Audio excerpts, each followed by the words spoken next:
Put down the knife, man. It's not worth it. It's not worth it. It's not worth it. It is not worth it. After pursuing Ritter and closing the distance between them, the officer armed himself with both his taser and his handgun simultaneously. Put down the knife. Put down the knife. It's not worth it. Put down the knife. Put down the knife. After repeated attempts to get Ritter to comply with him, the officer fired his taser in an attempt to subdue Ritter without using deadly force.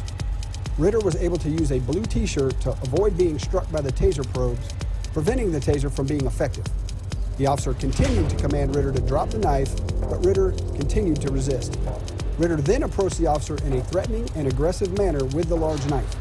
The officer fired his handgun one time, immediately disabling Ritter. Put down the knife.